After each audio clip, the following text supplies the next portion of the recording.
All right, hey now, it's the Rob from 106.1 Kiss FM here once again with my tag team partner in podcasting. Please welcome back the amazing Ramblin' Jerry Valeri. Good morning, Jer. Good morning, Rob. This is number 3. I could do this every day this week. We might. I might hold you to that. I believe we're going to have a historic 4-episode week this week because tomorrow we're going to need to announce the winner of the Raw ticket giveaway. Awesome. That's such a cool thing. And that started this morning. He posted it so people can now put their favorite finishing move and the wrestler that performed it. Because some wrestlers did, the same moves. And tomorrow, not only are we going to talk about the winner and congratulate the winner of the Raw ticket giveaway, we will share our choices for best finishing moves. So I'm looking forward to that too. Was yours a no-brainer? Mine was, but there were a couple that I really, really enjoyed. So it was tough. Like I was like, well, do I pick this one or do I pick the submission? Like which one is my favorite? So here's the best way I can answer that was it's not a no. It was a no-brainer for me, but it's only because at one point in recent history, like maybe 5 years ago, John and I ranked our top 20 finishing moves. Okay. So I've already got it all mapped out and ranked out and everything. So I already knew what my number 1 was. But I will say. But originally you had to give it quite a bit of thought, probably. Correct. Yeah. So this time I don't need to put a lot of effort in, but I have put effort into this years ago to determine. So just to be clear, so I don't let it slip, we're not revealing our favorites today. We're going to talk about that tomorrow. That's my plan. If that's cool with you. Perfect. That's fine. If you don't mind, before we get into the Smackdown review, remember how the podcast ended yesterday? I mean, I watched it again. With my wife calling over and over, screwing up my camera feed, making me nuts. Yes, I do remember that. So what she wanted to see when I was getting out of work so we could run errands and go to the bank and do a couple things. And I just wanted to give the post universe, if you really want to consider this a feud, a Valeri feud, not only did we go and run errands, we got the car washed. In the middle of the car wash, Rob, she lost her mind. Like she's new to the world. She just was like, she thought that the sunroof was tilted, but it wasn't. There was no water coming through it. It was locked up, sealed tight. She went, fuck, and hit the button, and the whole sunroof started to open, and water and soap started pouring in on me in the van as we're going through the car wash, and I could have given DDTs all day. I'm glad you brought this up because I knew that happened from your Facebook, but I didn't know what could have possibly caused that to happen. She thought she felt a drip. She thought she felt a drip on her arm, and she's like, "Oh no!" And then she hit it, and then we got poured upon. It was terrible. I was like, "What are you doing? What are you doing? What are you doing? What are you doing? What are you doing? What are you doing?" I said that like 1,000 times. Kelly. Yes, this is feud of the year. This is feud of the year. I just love it. Any time she makes an impact on the show, it's so memorable. Oh, it's the worst. Anyways, and what I love, and so not only that, another under the radar kind of humor about this is that she was blowing your phone up simply to ask, something that could have been asked in a text message. Hey, can we go run errands? When are you coming home? Yeah, afternoon at 12. It was 10:30. It was almost 11, and she's already bugging me about it, just blowing it up. I thought my mom had died. I didn't know what had happened. Like she called 4 times in a row. I mean, you signed off in a rush. Like you thought something dire was happening. She kept calling. She just wanted to see if I wanted to go to Wegmans. I could. Oh man. Well, good morning, everybody. We both watched Smackdown, and we decided I was actually going to do this episode Thursday, but you know what? It's like there's so much to talk about with the finishing moves and the giveaway that I think we're just going to have to do an extra episode this week, which is a labor of love as far as I'm concerned. I'm in. All right, so Smackdown took place last night, and I have thoughts. Do you want to get things started? I can get things started. How do you want to do this? I can get things started by. Do you want to? I'll just reveal right now that if I'm going to give a show an edge this week, I'm going to give it to Raw. Absolutely. After watching both shows, and that's not to say the SmackDown Live had a bad show, but if you don't mind, I'll start right where they start. Minutes of absolute boring women's match garbage. Like okay. that was the worst. I mean, Ellsworth said what I was thinking. He was trying to be like a funny heel, saying that Shane McMahon was mansplaining the Money in the Bank ladder match. But he was like, why are you giving us the rules to the Money in the Bank ladder match just because women are involved? We've seen it before. And then the whole time, I'm trying to decide which woman in the ring I'm least, because they all suck to me, except for Charlotte. Becky Lynch bores me. My God, Naomi, I can't stand Naomi. Natalia's the worst. Then Lana comes out and says, no, I'm the worst. It's just, it's all terrible. And it wouldn't stop. It never stopped, Rob. It never stopped. Okay, so that's where I want to start too, and I have even more notes about what made that opening segment so terrible. And if you give me a second, I will open them because I'm excited to share with you reasons why that opening segment was so bad outside of how long it was. That opening segment, man, was rough. So remember how when it was the first SmackDown after Payback, I guess, or I'm sorry, after Backlash, when they had the 5 guys come out for the ladder match announcement, and my review was, I kept asking myself, who's going to be the 6th guy, because I've never seen a ladder match with 5 guys. It's always been 6 in the Money in the Bank. So right. I think it's stupid that they're trying to play it off like a surprise, because it's always been 6. Why are we doing that? So that same criticism can be applied here, but I feel like only worse because you just did this 2 or 3 weeks ago. Like, there's 5 women scheduled right now. I feel pretty confident there's going to be a 6th one in there somewhere, and it's probably going to be Lana. No, it's not going to be Lana. They announced Lana's match last night. Oh, is she fighting for the title? She's fighting for the title against Naomi, and what's sure to be a turd. Well, and that, you know how I knew she was fighting Naomi is because there's no other choices. There's who else could she possibly fight? Ellsworth. Right. So I wrote. I kept asking who'd be the 6th woman.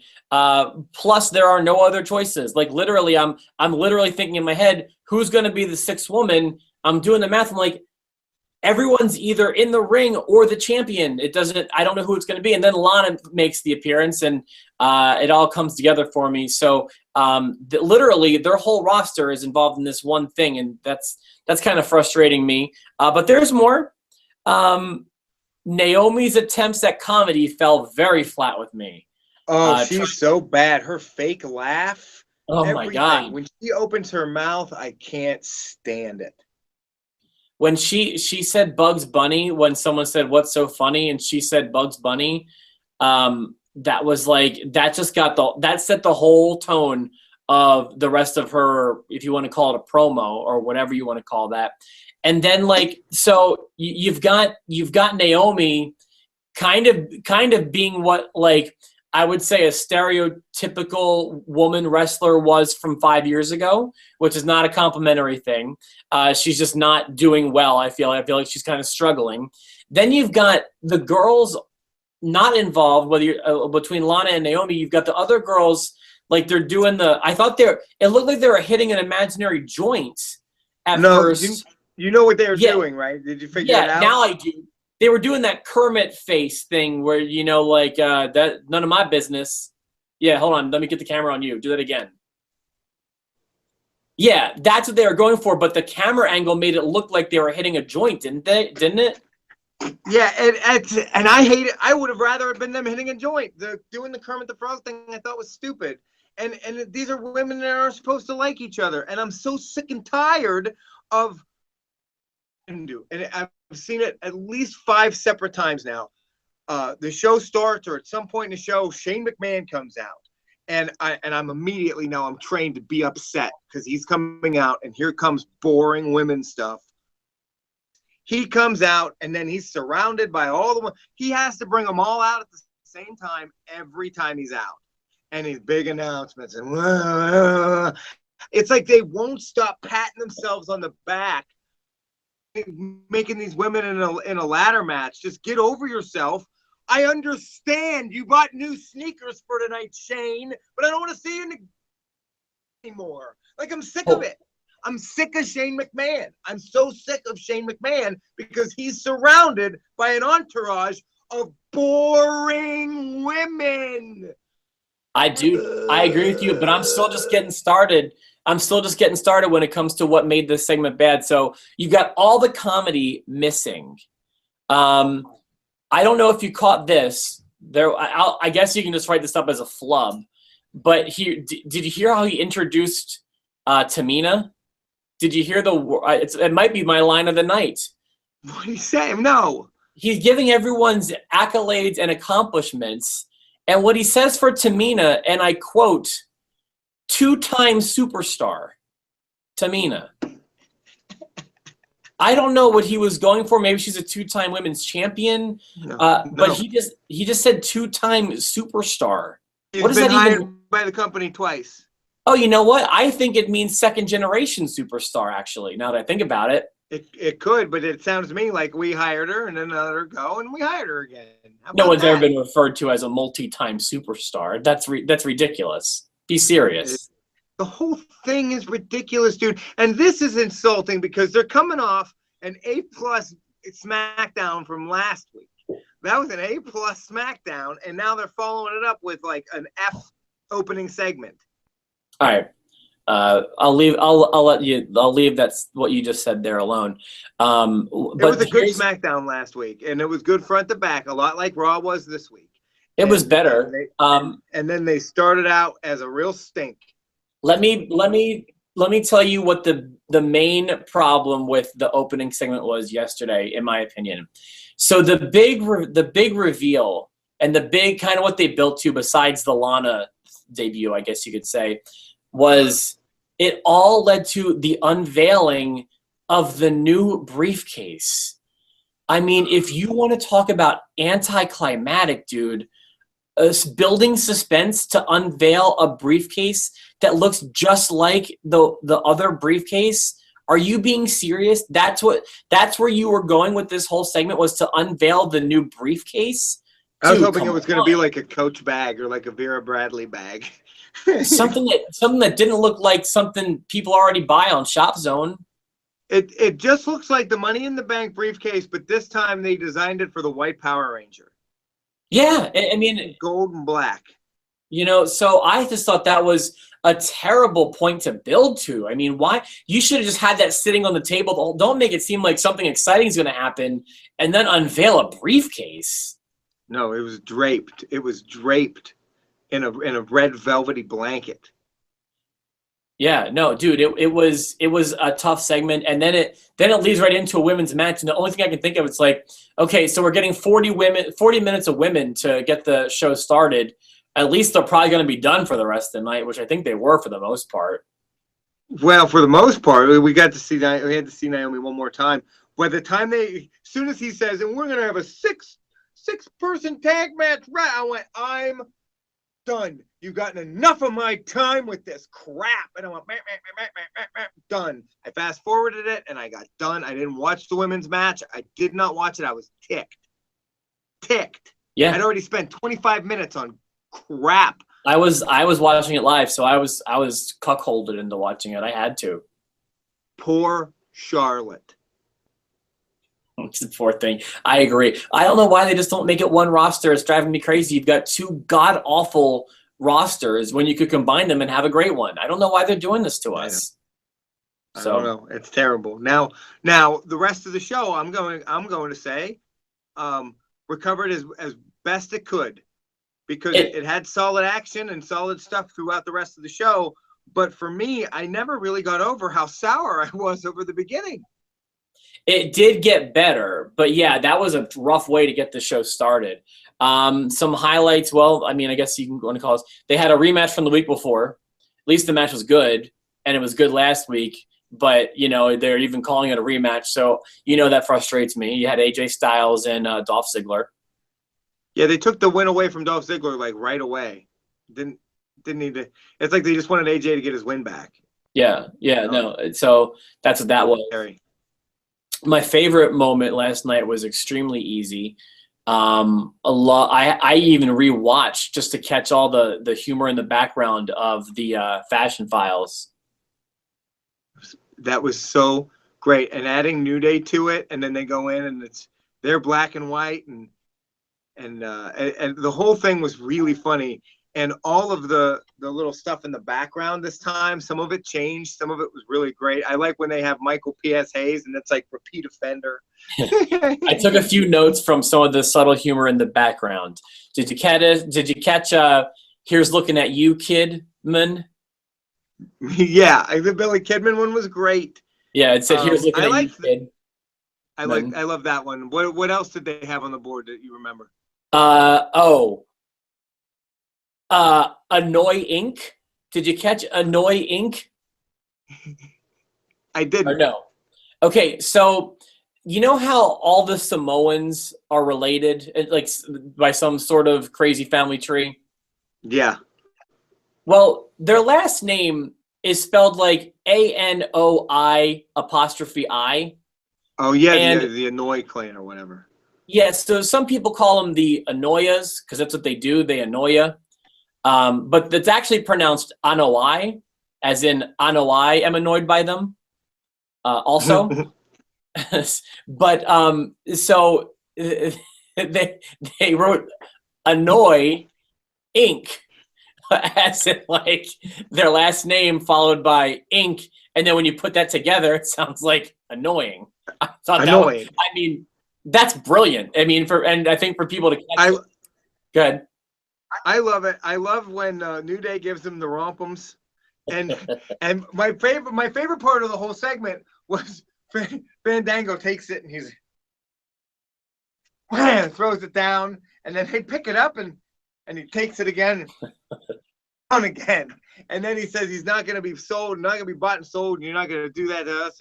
And then Tyler Breeze is like, look at this, look at me, and I got zippers for my stuff, and they're just fun. It's a lot of fun. I have a lot of fun with that whole segment. I'm not done. New Day, I thought. Oh, I wasn't done with some of the stuff in the background, if you don't mind. Oh, go ahead. Did you see the picture of the colognes? Oh yeah, the colognes, and then the whole cologne thing was great. Yeah, so there was the cologne. There was a picture of Enzo, and it said G Rose.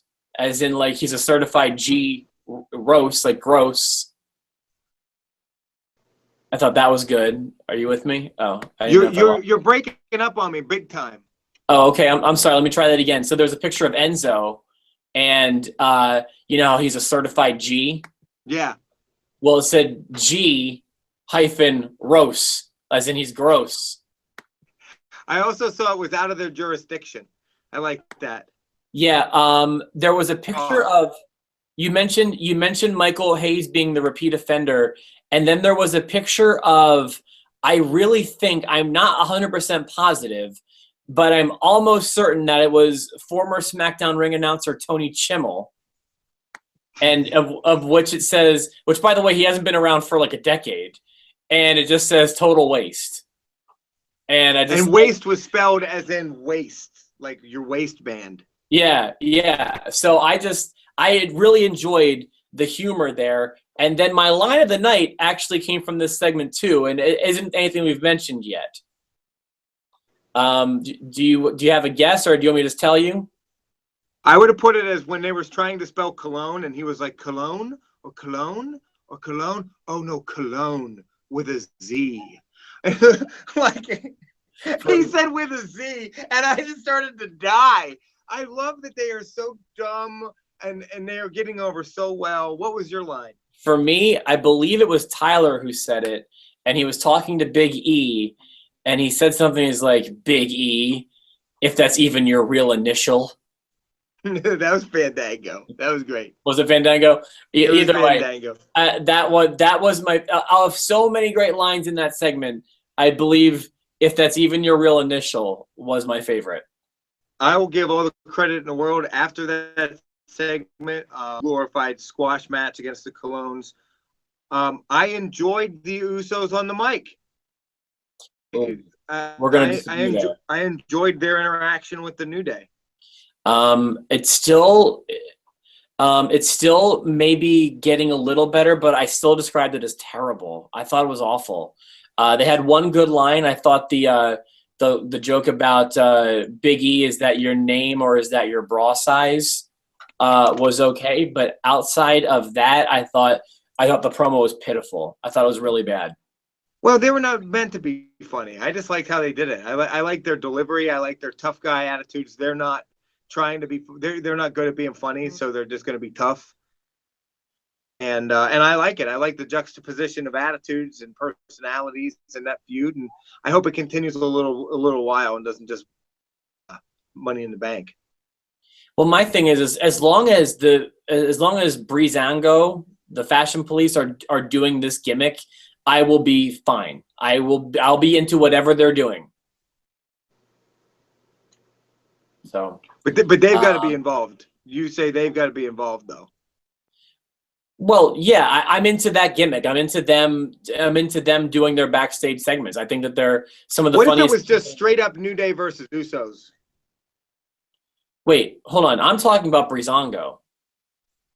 Yeah, but I was talking about the Usos and New Day, and then you brought up Breezango being part of that feud, and I said, okay, if they weren't part of that feud, would you still be okay with New Day and Usos? I guess I'd be indifferent to it. I don't care for Usos. I do care for New Day. I like New Day. But I really think the Usos, they're kind of onto something with the heel gimmick, but the less they talk is more. You know what I mean? Less is more with their promos. They're still looking to get it. They're still trying to get it, right? Yeah. So that's the way I feel about that, I guess. And then I guess really the only thought was Nakamura and Owens did fine, right? How many times are they going to let Nakamura pin Owens? This is 3 times now. Yeah. Wait, maybe I don't recall that. I didn't know that this was the 3rd time. I didn't put that together. 2 times at least. Well, last week and then the week before, Nakamura, because it's always like in tag matches or whatever. But Nakamura is the one that pinned Owens tag match that they had, and then last night they mentioned something like it was like the 3rd time. Gotcha. Okay. And he hit him with that thingamabob at the end, the knee to the face, and I was like, whoop, he's out. That's it. I like how the show ended with Baron Corbin being the one standing tall. Oh, right. Yeah, that's true. I will say that, I mean, I feel like, especially on the pay-per-view weeks, which is every other week anymore, SmackDown's got a real uphill battle to grab me because I've been watching so much wrestling before it. But Raw got the win back finally this week. Raw left me feeling really good. SmackDown was just okay again for me. It never recovered from the bad start, and I think a good start means everything with a show like that, especially a 2-hour show. It never had a chance for me. When the WWE is going to see that starting with the Shane McMahon and all the women segment for like the 4th week in a row isn't going to work for them. Yeah, I'll even go as far as to say Shane has lost me. You know, and I told you that before too. But whether you're talking about as a commissioner or as a wrestler, someone I used to really appreciate in either one of those roles has lost me. It's just true. Yeah, I'm totally over him too. Totally. Because I know when he comes out, there's garbage on the way. Yes, that's true. He is the sound of the trash truck backing up or whatever. So that's what I had as far as notes from last night's show go. Anything you want to add? That's pretty much it. I mean, I agree with you on almost all of it. I think I enjoyed some of the matches a little more than you did. You know, I didn't even realize or care too much about AJ and Dolph being a rematch. They're all in a feud, so it was good. I mean, it makes me happy that it was good. It's just I just do it to point out how thin the rosters are. That's why I do it. Because they're so thin, and you never need any more example other than the women's segment. Every woman they could throw at that segment in that segment, and at this point, Shane McMahon's becoming a member of the women's division because they're so thin, and he's always out there with them. Yeah, 2 members of the women's division are actually guys, Shane and James Ellsworth. Yeah, I think Ellsworth should start wrestling women. I think that should, and losing, of course. I think he should just be a part of the women's division. No, and don't even make it seem weird. Just he's in the women's division and no explanation needed. I would love it if he ended up winning the women's championship. I believe that would make him the second man to win the women's championship. Can you name the first? I would make an educated guess that it's Andy Kaufman. Well, the WWE or WWF Women's Championship, back when there was one. Then I have no idea. That would be Mr. Harvey Whippleman. Had a short run in a dress. I believe it was kind of the gimmick there. It was not a long one, but I believe he held the women's title for a short period of time. Gotta love wrestling. You can fact check me if you want to, but I'm almost positive that's a fact. Gotta love wrestling. That's just another example of why you have to love wrestling. Yeah, I don't know why it's not. Could win the women's. Why everyone doesn't love wrestling to me is confusing. You want to sign off here, buddy? You got anything you want to say before we go? No, let's wrap it up. All right. Well, listen, tomorrow we're going to have the reveal of the winner for the WWE Raw tickets. We're going to have a conversation about the best finishing moves. And you know what? I was going to save this, but I believe, Jer, I can go ahead and tell you we are not done giving away wrestling tickets tomorrow. And I'll leave it at that. That's awesome news. So for you post-to-post faithfuls, thanks so much for watching, and we'll check back with you tomorrow. We'll have the winner of the contest and a great conversation about finishing moves. For myself, the Rob, and my tag team partner in podcasting, the wonderful Jerry Valeri from the Big Froggy 101 studio in State College, Pennsylvania. Good night, everybody.